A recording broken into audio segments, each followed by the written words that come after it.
दोस्तों आज की वीडियो में हम लोग बात करने वाले हैं कलांचो प्लांट के बारे में।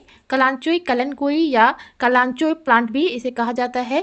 बहुत ही खूबसूरत सेकुलेंट वैरायटी है और इसमें बहुत ही ज़बरदस्त फ्लावरिंग होती है। नवंबर से लेकर अप्रैल मई तक इनमें फ्लावरिंग होती रहती है अगर इनकी प्रॉपर केयर करते हैं तो। और देसी और हाइब्रिड दोनों तरह की वैरायटी इनमें पाई जाती हैं और आजकल नर्सरीज पे आपको वेरीगेटेड वैरायटीज़ भी इनकी मिल जाएंगी। काफ़ी खूबसूरत रहती हैं इनकी पत्तियां ही और इनके फूल आने के बाद ये बेशुमार फूल देते हैं। बहुत ही खूबसूरत लगते हैं फूलों और पत्तियों के साथ। तो इसकी केयर टिप्स आज की वीडियो में आप लोग के साथ फुल डिटेल में करूंगी, तो हमारे साथ वीडियो में अंत तक बने रहिएगा ताकि आपको पूरी जानकारी मिल सके कि कलांचो प्लांट की केयर किस तरह से करें, किस तरह से आप इनको फर्टिलाइज करें कि ज़्यादा से ज़्यादा आपको फ्लावरिंग मिले। कलांचो प्लांट को अगर नर्सरी पे आप लेने जाते हो तो काफ़ी महंगे रेट पर आपको मिलते हैं, जबकि इनको कटिंग से लगाना बहुत ही आसान है। इनका प्रोपेगेशन आप कटिंग से भी कर सकते हैं, रूट डिवीजन से भी कर सकते हैं, इवन इनकी पत्तियों से भी इनका प्रोपेगेशन होता है। और छोटे बड़े किसी भी तरह के पॉट में अगर इसको लगा देते हैं तो बहुत ही अच्छी इनमें फ्लावरिंग होती है। तो देखिए, देसी वैरायटी को लगाना बहुत ही ईजी रहता है। वैसे तो हर एक वैरायटी कलांचो की कटिंग से इजीली लग जाती हैं और पत्तियों से भी इनका प्रोपेगेशन होता है, लेकिन पत्तियों से अगर हम पौधा लगाते हैं तो थोड़ा सा टाइम लग जाता है और इसकी फ्लावरिंग का टाइम हो जाता है नवंबर से स्टार्ट।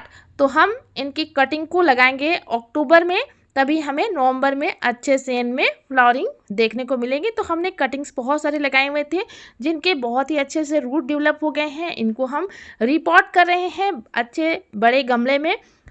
10 से 12 इंच का अगर पॉट इनको देते हैं बड़े प्लांट को तो बहुत ही अच्छी फ्लावरिंग करते हैं। वैसे एक सक्लेंट वैरायटी है तो इनको ज़्यादा बड़े पॉट की ज़रूरत नहीं होती है क्योंकि इनको कम पानी की ही नीड रहती है। अगर हम इनमें ज़्यादा पानी देते हैं या बड़ा गमला देते हैं तो कलांचो प्लांट हमारा ख़राब होने लगता है। तो छोटा अगर प्लांट के साइज़ के हिसाब से ही आप इनको गमले दें, यानी कि अगर छोटे प्लांट हैं तो छोटे पॉट में लगाएं, बड़े प्लांट हैं तो थोड़ा सा आप इनको 10-12 इंच के पॉट में भी लगा देते हैं तो अच्छा रहता है। और इसको प्रॉपर धूप मिलनी ज़रूरी होती है। जो प्लांट को 6 से 7 घंटे की अप्रत्यक्ष सनलाइट चाहिए होती है, यानी कि इनडायरेक्ट सनलाइट में रखना चाहिए और 14 घंटे की डार्क प्लेस में इनको रखना चाहिए। और इसकी मिट्टी की बात करें तो इसकी मिट्टी एकदम वेल ड्रेन्ड रहनी चाहिए। इनमें रेत मिला सकते हो आप इनकी मिट्टी को भुरभुरा बनाने के लिए, वेल ड्रेन बनाने के लिए। और 1% आप इसमें कॉर्डन कंपोस्ट या वर्मी कंपोस्ट मिला लें। इसके बाद आप इसमें नीम की खली ज़रूर मिला लें, इसमें फंगस भी बहुत ज़्यादा लगते हैं। तो ये जो मैं प्लांट लगाने वाली हूँ पिंक वेराइटी है और हाइब्रिड वेराइटी है, तो इनको कटिंग से ही ग्रो किया हुआ था। जो भी वैरायटी होती है उनको कटिंग से ग्रो करना थोड़ा सा टफ रहता है। बात करें अगर कलांचो प्लांट की फर्टिलाइज़र की, तो इसके लिए मैं घरेलू फर्टिलाइज़र ही डालती हूँ। वैसे आप मार्केट से खरीद कर सक्लेंट मिक्स भी इनमें डाल सकते हो जिनमें फ्लावरिंग बहुत ज़्यादा होती है, फ्लावरिंग बूस्टर वगैरह डाल सकते हो। लेकिन घरेलू खाद की अगर बात करें तो यहाँ पर मैं मूंगफली के छिलके और अंडे के छिलके, आलू के छिलके, ये सब ग्राइंडिंग जार में अच्छे से फाइन पाउडर करके डाल देती हूँ। और प्याज के छिलके और इसी के साथ यहाँ पर मैं केले के छिलके, सरसों की खली, इन सब का लिक्विड फर्टिलाइज़र बनाकर भी अपने पौधे पर डालती हूँ, जिससे कि बहुत ही अच्छी फ्लावरिंग मुझे मिलती है। इस लिक्विड फर्टिलाइज़र को बनाने के लिए आप 2 से 3 लीटर पानी ले लें और 2 केले के छिलके, 1 मुट्ठी प्याज के छिलके और 200 ग्राम सरसों की खली को डाल दें। 24 से 48 घंटे तक इनको फर्मेंट होने दें। जब तक कोई भी खाद फर्मेंटेशन पूरा नहीं कर लेता है तब तक हम अपने पौधे पर नहीं डालते हैं। और फर्मेंटेशन होने के बाद किसी भी तरह का फंगस पौधे पर नहीं लगता है, इसलिए इसे 48 घंटे तक रखें क्योंकि सर्दियों का टाइम है।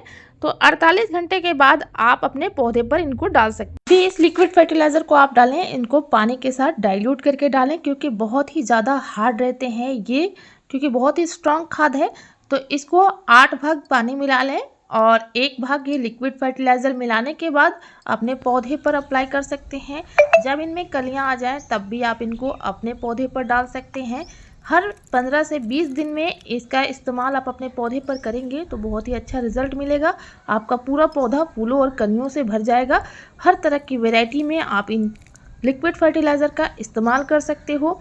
बिल्कुल ऑर्गेनिक और माइल्ड फर्टिलाइज़र है। इनमें फूल और कलियाँ काफ़ी अच्छी मात्रा में आते हैं और फूल और कलियां आने के बाद भी आपका प्लांट परमानेंटली चलता ही रहता है।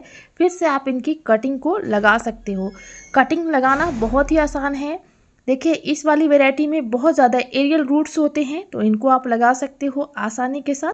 कलांचो के ये वैरायटी बहुत ही आसानी से लगने वाली वैरायटी है, क्योंकि एरियल रूट्स इनमें बहुत ज़्यादा निकलते हैं। और देसी वाली वैरायटी को भी आप लगा सकते हैं, इनमें पत्थर चट्टे के जैसे फूल आते हैं। तो एक से अनेक पौधा आप तैयार कर सकते हैं। इस तरह से मैं वेस्ट मटेरियल में लगा कर ढेरों पौधे तैयार कर चुकी हूँ इस वैरायटी की। और भी बहुत सारी वैरायटीज़ को मैंने कटिंग से ग्रो किया हुआ है।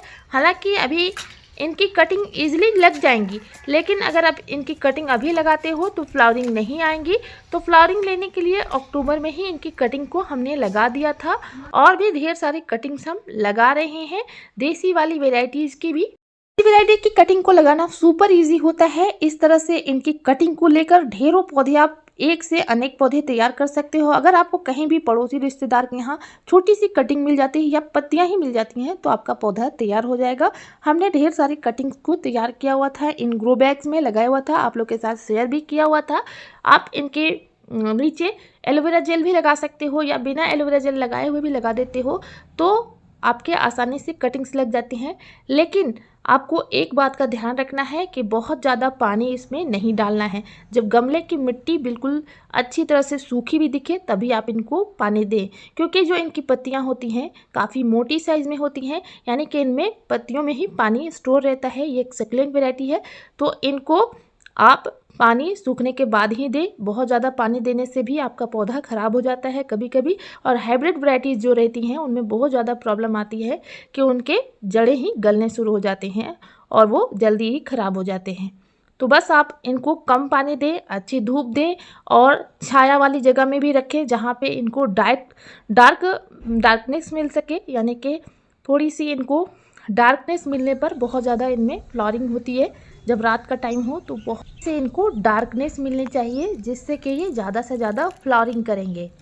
ये प्लांट ऐसे होते हैं जिनको छाया भी पसंद है, डार्कनेस भी प्लस पसंद है, और रात के टाइम इनको फॉग से बचाना है, बहुत ज़्यादा कोहरों से इनको बचाना है। इनकी पत्तियों पर फॉग गिरने से फिर इनकी पत्तियाँ भी ख़राब होने शुरू हो जाते हैं।